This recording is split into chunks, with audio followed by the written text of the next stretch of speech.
Yo quiero hablar de algo tan simple que es fundamental para alcanzar la salvación. La salvación comienza con creer. Un día un carcelero le dice a Pablo: ¿qué haré para ser salvo? Pablo le dice: cree.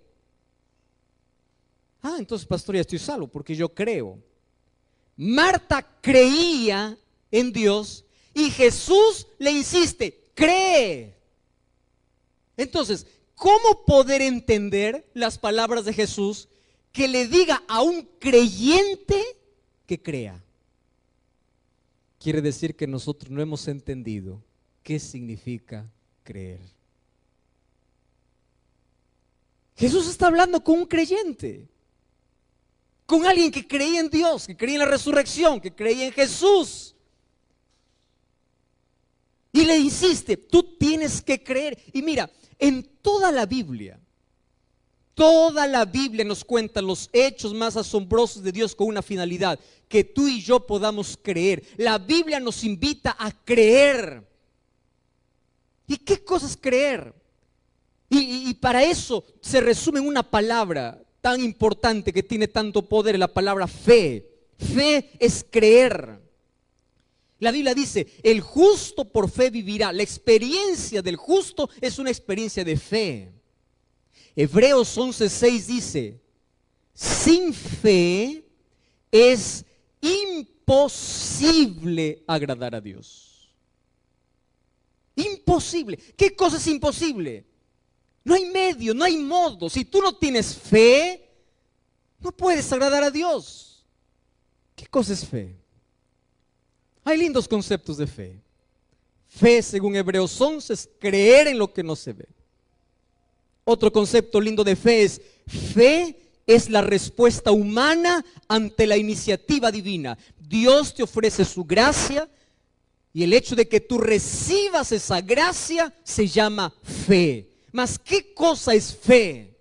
Si la Biblia hace un énfasis tan especial en creer, en tener fe, entonces nosotros tenemos que aprender a creer. Y el versículo 40, Jesús le dice a Marta: ¿no te he dicho que si crees verás la gloria de Dios?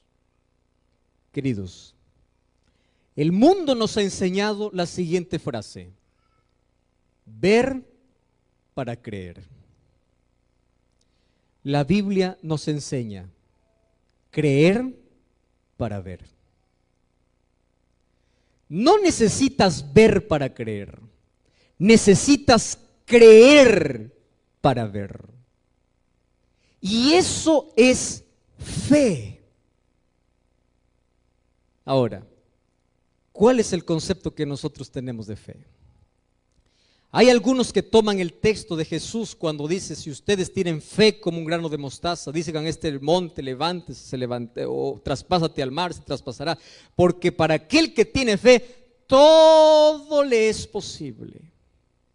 ¿Ustedes creen esa promesa? Amén. Levante la mano aquel que cree. Muy bien. ¿Y qué significa todo?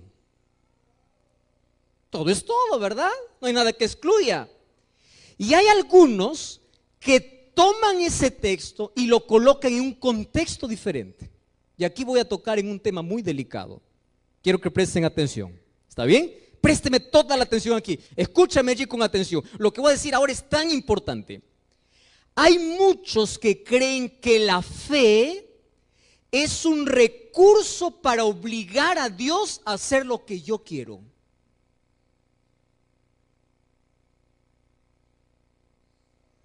Es por eso que algunos incluso comercializan la fe. Ustedes ya escucharon un sermón así: ¿tú quieres un milagro en tu vida? Yo te vendo a ti agua bendita, agua con oración. Tomas esta agua y lo tomas con fe y el milagro llegará. ¿Escucharon predicaciones así? ¿Tú ya escuchaste predicaciones así? Quiero saber cuál es el tamaño de tu fe. Dime cuál es el tamaño de tu ofrenda. Tú tienes que dar más, porque mientras más das, entonces tienes que tener más fe y milagros van a suceder. ¿Hasta dónde llega el ser humano a usar la fe como un recurso caprichoso. En otras palabras, Señor, mírame, yo creo en ti y tú vas a hacer todos mis gustos. Hay algunos que piensan que eso es la fe. Ustedes ya vieron, por ejemplo, personas ir a Jesús así: Señor, mírame, yo estoy enfermo. Señor, estoy enfermo y quiero que me sanes ya, ahora. Es decir, tú mismo colocas la manera como Dios quiere que lo haga. Entonces, cuando tú te levantas y sigues enfermo, te decepcionas. ¿Cuántos de ustedes han orado y Dios no les ha respondido como ustedes han querido? Wow, no soy el único, ¿verdad? Hay varios que compartimos la misma tristeza, ¿verdad? Y vamos a Dios y decimos: Señor, yo quiero esto urgente. Hay una persona que hace medio año me dice: pastor, yo creo que usted no tiene fe, me dice. ¿Y por qué? Le digo: pastor, yo le he pedido que usted ore para que Dios me dé un empleo. Le digo: ¿y qué está haciendo para tener ese empleo? Yo estoy esperando. ¿Y qué horas va a llegar? Nosotros pensamos que la fe obliga a que Dios cumpla mis caprichos. Y tú vas a ver cristianos frustrados porque piensan que la fe es un recurso para hacer que Dios haga lo que yo quiero. Te voy a contar una ilustración aquí. ¿Tú te imaginas qué sucedería si Dios te diera todo lo que tú quieres? Hay cosas que nosotros creemos que es lo mejor para nuestra vida porque vemos solamente nuestro presente, no vemos el futuro. Y hay cosas que Dios no nos va a dar ahora porque sabe que no es el momento y nos va a dar después. Hay otras cosas que Dios va a decir: no, yo no te voy a dar, porque lo que tú crees que te hace bien en sí no te hace bien, te hace mal. Hay una historia que a mí me gusta contar. Una vez dice que dos hermanitos estaban allá jugando en el cuarto, ¿no? Un varoncito y una nenita, una niñita. Y de pronto la niñita empieza a llorar y la mamá está en la cocina, no ve lo que está sucediendo y le pregunta al hermanito que era mayor. Le dice: ¿por qué llora tu hermana? Le dice. Bueno, le dice: porque no le doy lo que ella quiere. Y la mamá, como no sabía lo que la niñita quería, le dice: mira, para que deje de llorar, dale lo que ella quiere. Y no pasó un minuto y la niña empezó a llorar más fuerte. Y entonces la mamá le dice: ¿y qué sucedió ahora? Pues yo le di lo que ella quería. Y recién la mamá pregunta y dice: ¿y qué cosa quería? Quería agarrar una abeja. Y la abeja la agarró y le picó. Imagínate, nosotros a veces vamos a Dios y le decimos: yo quiero así, a mi modo. Yo quiero que me sanes ahora, yo quiero un empleo ahora, yo quiero el milagro ahora. Pero el milagro no va a ser como tú quieres, va a ser como yo quiero. Entonces se levantan y no sucede el milagro y dice: Dios no me escucha, Dios no me escucha, Dios no me escucha. No es que Dios no te escucha. Es más, cuando tú oras ni siquiera estás informando a Dios, porque Dios sabe cuál es tu necesidad. La oración es para depender de Dios. La oración es para aceptar la voluntad de Dios. La oración no es para obligar a Dios a cumplir nuestros caprichos. La oración es para prepararnos para recibir las bendiciones de Dios en el momento que Él quiere darnos. La oración es para colocar paz en el tiempo de espera. La oración nos enseña a recibir las bendiciones de Dios y la oración nos ayuda a aceptar los nos de Dios. Por eso no te frustres cuando tú vas a Dios y dices: Señor, yo quiero esto ahora, Señor, tiene que ser ahora y ahora. ¿Tú has visto a un niñito cuando va al mercado y quiere un juguete? Así somos con Dios, ¿verdad? Yo quiero esto ahora, ahora. Y cuando no le das, empieza a revolcar allí en el mercado y a hacer todo su show. Y si el padre es firme, le dice: no. Y se acabó. A veces nosotros hacemos ese tipo de cosas, ¿verdad? Oh, Señor, tú no me escuchas, ahora me voy, ahora no quiero saber nada, ahora. Y Dios te mira y dice: hijo, yo te iba a dar mejor de lo que estabas pidiendo. O lo que tú me estabas pidiendo ahora no era el momento. O el no mío es una muestra de que te amo. Porque si te diera todo lo que tú me pides, ¿cómo sabes que la bendición que estás pidiendo se va a tornar en maldición? Dios puede tornar los mayores fracasos de nuestra vida en las más grandes victorias. Eso es lo que Dios puede hacer. Ahora, fe no es decir a Dios que haga lo que yo quiero, es aceptar lo que Él quiere para mi vida. Pastor, entonces, ¿cómo se entiende el texto? Cuando ustedes piden con fe, pidan todo lo que quieran. Ahora te explico. Cuando Jesús dice, pidan todo lo que quieran, cuando piden con fe, significa, primero, para tener fe hay que convivir con Dios. Fe no es decir, yo creo, Señor, yo creo en ti, entonces dame el carro del año, dame la casa del año, dame el empleo, dame la novia que quiero, dame el trabajo que quiero. No, fe es el resultado de la relación con Dios, de la confianza, de la comunión que tengas con Dios. Entonces Jesús dice, si tú caminas conmigo, confías en mí. Y si confías en mí, todo lo que pides te doy. Pero no todo lo que pides te voy a dar como tú quieres, sino que como tanto confías en mí, todo lo que recibas lo vas a aceptar. Todo. Porque vas a saber que viene de mí. Y ese todo de Dios significa que mientras más caminamos con Dios, nuestros pedidos cambian.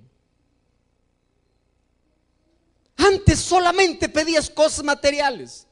Yo me sorprendo que hay tanta gente que incluso va a Dios a decirle, Señor, mata a fulano de tal que odio. Hay gente así. Hay gente que usa a Dios como cobrador. Señor, fulano de tal me debe, cóbrale por favor, ¿verdad? Y los seres humanos hemos aprendido a pedir. Entonces cuando nos levantamos, Dios no responde y dice, no, Dios no me escucha, Dios no me escucha. No es que Dios no te escuche. Cuando Jesús dice, todo lo que pidieres será dado, quiere decir que cuando caminas con Dios, hasta tus pedidos cambian, porque tus pedidos se tornan más espirituales que materiales. Si quieres ver la gloria de Dios, tienes que creer. Tienes que tener fe. Y fe es algo que te mueve a la acción.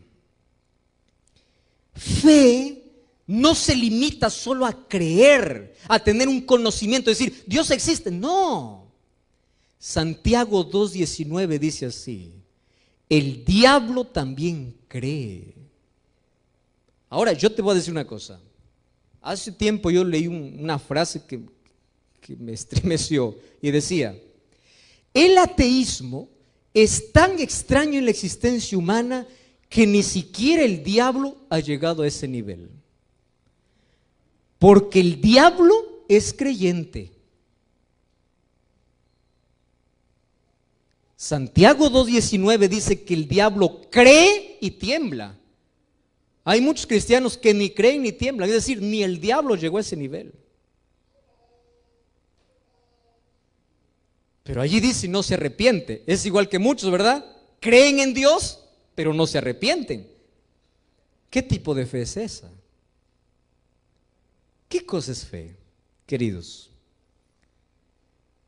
Si es tan importante la fe para ver la gloria de Dios, tú tienes que comprender que fe tiene que ver con dos palabras importantes. Primera palabra, fe es confiar. A ver, repitan, ¿qué cosa es fe? Una vez más, ¿qué cosa es fe? Segunda palabra, fe es obedecer. ¿Qué cosa es fe? El padre de la fe fue Abraham. Abraham creyó, confió y obedeció. Fe no solamente es decir, yo sé que Dios existe. Hasta el diablo cree así. Fe te lleva a una entrega. Y ojo con lo que voy a decir ahora. Los seres humanos somos tan extraños y curiosos. ¿Sabes por qué? Porque confiamos en quien no debemos y desconfiamos en quien debemos confiar. Te voy a hacer un ejemplo. Una mujer cree en un hombre que lo maltrata y sigue viviendo con ese hombre porque cree en la palabra de su marido que le dice, esta es la última vez. ¿Por qué sigue viviendo con él? Porque cree en su palabra. Una esposa cree y sigue viviendo con su marido después que le falló más de 10 veces porque el marido vino y le dijo, nunca más te seré infiel. Y ella sigue creyendo, por eso sigue junta. Así somos los seres humanos. El ser humano cree cuando va al médico que la medicina que le da le va a hacer bien y lo toma y le obedece exactamente como dice la receta, porque cree en el médico, no está preguntando si le da veneno. Cree.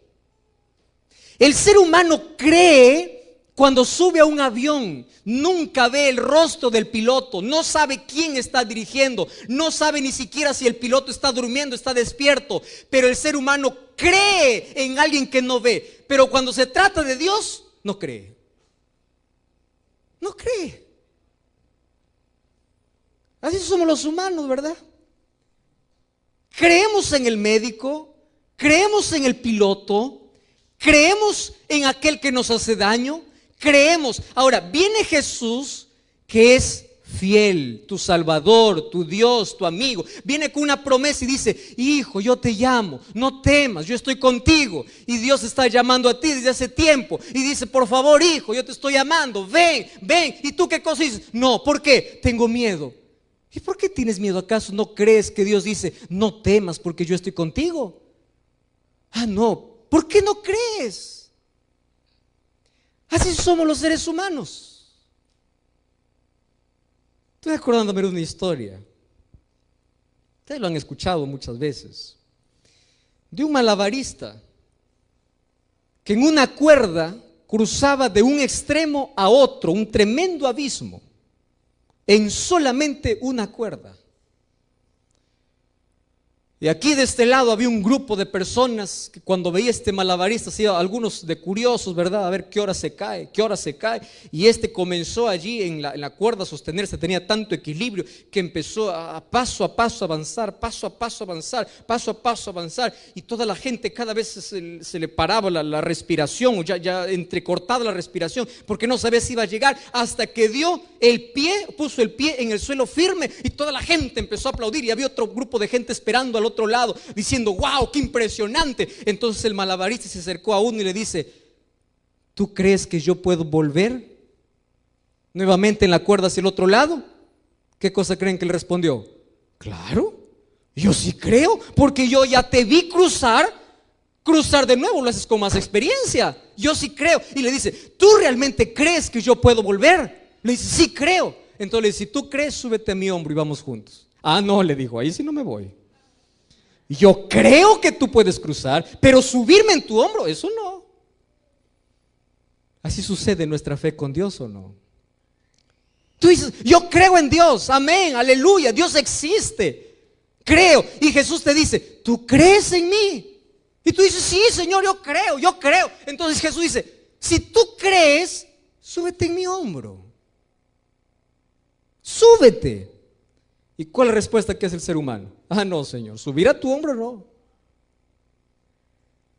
Fe, confiar, obedecer. La fe te mueve a la acción.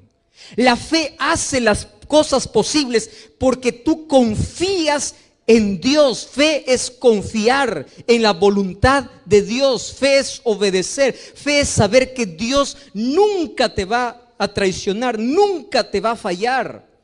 ¿Y qué sucede cuando tú tienes fe? La fe te lleva a una entrega completa a Dios. Por eso, tú no me digas que tienes fe si no te has entregado a Dios. Porque ¿cuál es la demostración de fe? Fíjate una cosa. ¿Por qué una pareja de novios se casa? ¿Tú ya escuchaste a alguien decir, yo me caso para ser feliz o para ser infeliz? Nadie. Nadie se casa para eso. Cuando una pareja se conoce, empiezan allí a conocer sus gustos, empiezan a ver sus semejanzas, sus diferencias, empiezan allí a noviar, a salir, empiezan a conocerse y llega un momento en que dicen, mira, yo confío en ti y porque confío en ti, yo decido vivir contigo. Vamos a vivir juntos, ¿verdad? Nadie va a convivir con alguien que desconfía. En otras palabras, ¿qué cosa estás diciendo a ese joven o a esa señorita? Yo tengo fe en ti. Yo creo en ti. Y porque yo creo en ti, yo decido vivir contigo. Lo mismo sucede con Dios. Tú empiezas a conocer a Dios mediante la Biblia. Y cuando conoces a Dios, llega un momento en que tú dices, Señor, te conozco que yo quiero vivir contigo. Y Jesús viene y dice, está bien, quiero vivir contigo, vamos a casarnos. Y ese matrimonio, ¿cómo se llama? Bautismo. Y cuando te bautizas, tú empiezas a declarar públicamente para todos de que tú confías, de que tú crees y que tú decides entregar tu vida a Jesús. Y que tú decides vivir con Él porque confías en sus promesas. Pero si tú tienes miedo de ir a la presencia de Dios, tienes miedo de entregar la vida a Dios, tú estás diciendo, no creo. Porque aquel que cree, se entrega. Aquel que cree, se rinde. Aquel que cree, toma el remedio. Aquel que cree, sube al avión. Aquel que cree, está dispuesto a colocar su vida porque cree. Ahora te pregunto, ¿tú crees en Dios? Levante la mano a aquellos que creen. Amén. Ahora te hago la segunda pregunta. ¿Crees a tal punto de colocar tu vida en Dios? Levante la mano. ¡Qué lindo! Entonces hago la pregunta, ¿quién se sube en el hombro entonces? Tú no puedes decir yo creo en Dios a la distancia. Dios dice, tú crees. Yo ya visité tanta gente que estudia la Biblia, sabe de la oración, sabe de la iglesia, sabe quién es un cristiano. Yo les voy a decir algo con tanto cariño, queridos. Ser cristiano es la mayor elección que puedes tener en la vida. Te voy a decir por qué. Ser cristiano representa tener calidad de vida. Cuando una persona entrega su vida a Cristo, Dios eleva el patrón moral, físico, mental y espiritual del ser humano. Dios nunca te llama para el fracaso. Dios te llama para ser el mejor esposo, el mejor hijo, el mejor ser humano. Dios no te llama para el fracaso, Dios te llama para la victoria. Dios te llama para el cielo. Y cuando el ser humano desprecia la invitación de Dios, tú pierdes. Porque Dios sigue siendo Dios. Tú no le quitas poder a Dios cuando dices yo no acepto a Dios. Pero quien pierdes eres tú. Pierdes la vida, pierdes la paz, pierdes la esperanza, pierdes calidad de vida. Un cristiano, ¿sabes por qué puede vivir mejor? Porque tiene principios de salud. Un cristiano, ¿sabes por qué tiene mejores relaciones? Porque tiene principios morales. Un cristiano, ¿sabes por qué puede dormir bien? Porque tiene paz. Un cristiano, ¿sabes por qué no se desespera ante los problemas? Porque tiene esperanza. Un cristiano, ¿sabes por qué no se hunde por más que haya tormentas en la vida? Porque hay un Dios que lo sostiene. Entonces te pregunto, si hay tantas ventajas de ser cristiano, ¿por qué la gente no quiere ser cristiana? Porque no cree en lo que Dios puede hacer.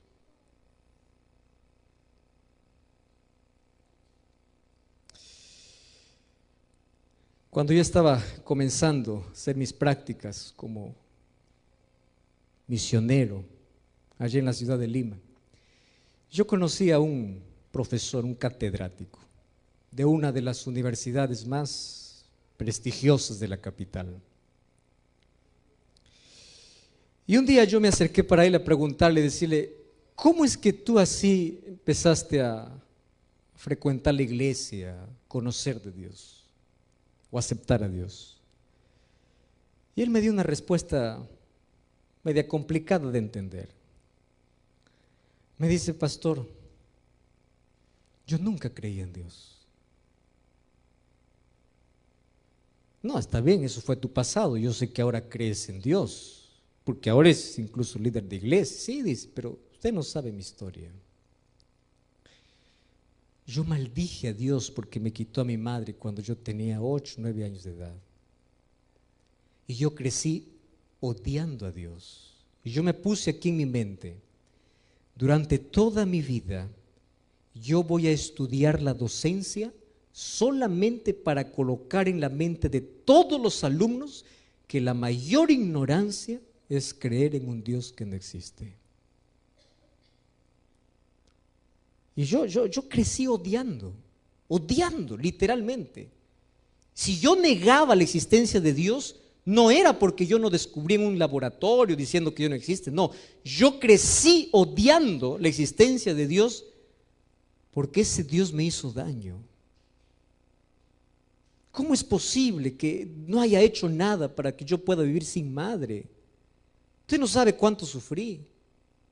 10, 12, 14, 15 años empecé cada vez a colocar argumentos y argumentos de que Dios no existe. Empecé a investigar en la ciencia, empecé a investigar en la biología, en todas las ciencias, y un día me convertí en profesor. Entonces, cuando yo me convertí en profesor, mi primera clase para todos mis alumnos siempre era: no quiero un creyente en este salón. Y si yo sabía que había un creyente, yo intentaba hacer la vida imposible de ese creyente. Es más, si yo podía jalarlo en todos los cursos y permitir que nunca se graduara, yo lo haría, porque yo odiaba no solamente a Dios, sino a todo aquel que creía en Dios. Pero un día, yo estaba en mi salón de clases. Y mientras yo estaba allí con la tiza en la pizarra, colocando algunos conceptos básicos, escuché un sonido en las ventanas y vi que la pizarra empezó a temblar. Y temblaba, y temblaba, y temblaba. Y vi que todos los alumnos empezaron a correr. Yo, autosuficiente, y dije: yo no tengo miedo a nada. Yo le dije a mis alumnos que se calmaran. Y yo pensé que esto pasaría rápido, más empecé de que la pared donde estaba la pizarra empezó a rajarse y yo empecé a desesperarme. Y nunca vi a la muerte tan cerca de mí. Miré por la ventana y vi que el edificio que estaba al otro lado empezaba a desmoronarse. Y todos empezaron a gritar. Y yo vi que el católico empezaba a persinarse, el evangélico empezaba a orar, el adventista empezaba a clamar, y todos empezaban a hacer grupos y se abrazaban y decían: Señor, Señor. Y yo no sabía qué hacer. Todos corrían a su Dios y yo no tenía dónde correr. ¿A quién corro? Y yo pensaba que el edificio iba a caer sobre mí. Y yo me imaginé toda la tragedia que puede venir. Y me imaginé muerto y mi familia. Y dije: ¿y ahora dónde voy? Y todo el mundo se abrazaba, oraba. ¿Y yo qué voy a orar? Yo no creía en Dios. Y cuando vi que aquellos ladrillos empezaron a caer, soleado, porque Dios cambia tu visión. Un milagro es saber que estás frente a la muerte y no le tienes miedo.